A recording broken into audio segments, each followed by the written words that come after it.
ଖଣି ଦୁର୍ନୀତି ଆଜି ଓଡ଼ିଶାର ରାଜକୋଷକୁ କେମିତି କରିଦେଇଛି ସେଟା ଆପଣମାନେ ଜାଣିଥିବେ।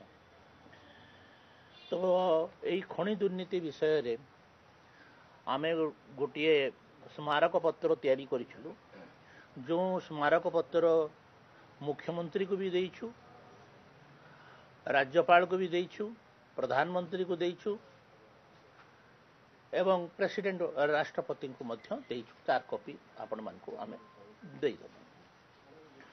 ପ୍ରଥମ କଥା ହେଲା ଯେ ଏଇ ଯେଉଁ ପ୍ରଥମ 14 ବର୍ଷରେ ସେ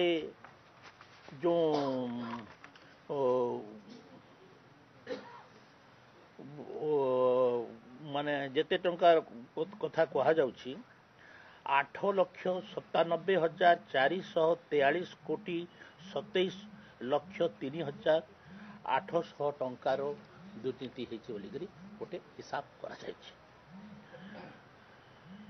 ତା ଭିତରୁ ବହୁତ ଜଣଙ୍କର ଜଙ୍ଗଲ ଆଉ ପରିବେଶର ମଞ୍ଜୁରୀ ନାହିଁ, ଯେଉଁ ଖଣି ବାହାର କରିବା ପାଇଁ, ଉତ୍ତୋଳନ କରିବା ପାଇଁ ଯାହାକୁ ଦିଆଯାଇଛି। ବହୁତ ଜଣଙ୍କର ପରିବେଶ ଜଙ୍ଗଲ ନାହିଁ, ଜଙ୍ଗଲ ମଞ୍ଜୁରୀ ନାହିଁ। ତାପରେ ପରିବେଶର ମଞ୍ଜୁରୀ ନାହିଁ। ଏମିତି ଭାବରେ ସବୁ କରାହେଇଛି। 192ଟି ଲିଜ୍ ଭିତରୁ 176ଟି ଲିଜ୍ ଜଙ୍ଗଲ ଅଞ୍ଚଳରେ ଅବସ୍ଥିତ ଏବଂ 98ଟି ଲିଜ୍ରେ ଜଙ୍ଗଲ ଓ ପରିବେଶ ମନ୍ତ୍ରଣାଳୟ କ୍ଷେତ୍ରର ଅନୁମତି ମଧ୍ୟ ପ୍ରଦାନ କରାଯାଇ ନାହିଁ।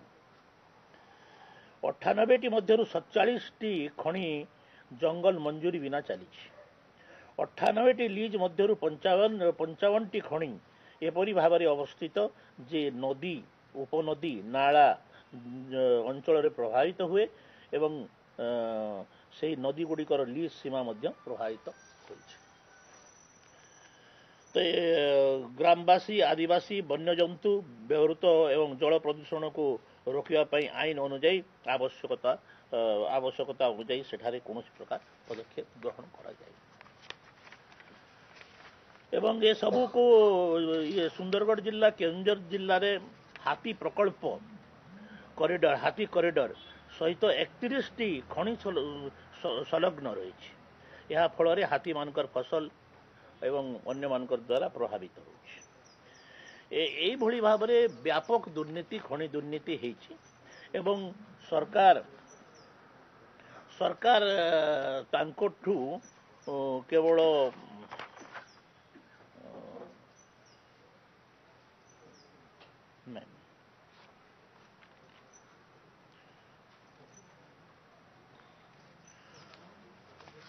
9 ଲକ୍ଷ ଟଙ୍କା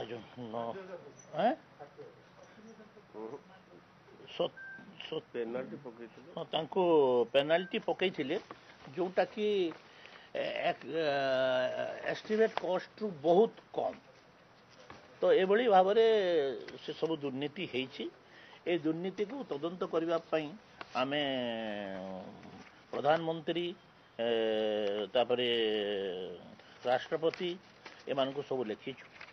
ମୋର ଆଶା ୟା ଉପରେ ଆମେ এই ସବୁ କାର୍ଯ୍ୟ ନବୀନ ପଟ୍ଟନାୟକଙ୍କର ଜ୍ଞାତ ସାରରେ, ନବୀନ ପଟ୍ଟନାୟକଙ୍କର ସୁପରଭିଜନରେ ହେଇଛି। ତେଣୁ ନବୀନ ପଟ୍ଟନାୟକ ଏଥିରେ ଡାଇରେକ୍ଟ ସମ୍ପୃକ୍ତ ବୋଲିକରି ଆମେ ଭାବୁଛୁ ଏବଂ ଏହାକୁ ଏକ ସିବିଆଇ ତଦନ୍ତ କରାଯାଉ। ସିବିଆଇ ତଦନ୍ତ କରାଯାଇ ଏହାର ପ୍ରକୃତ ତଥ୍ୟ ବାହାର କରାଯାଉ ବୋଲି ଦାବି କରିଛୁ।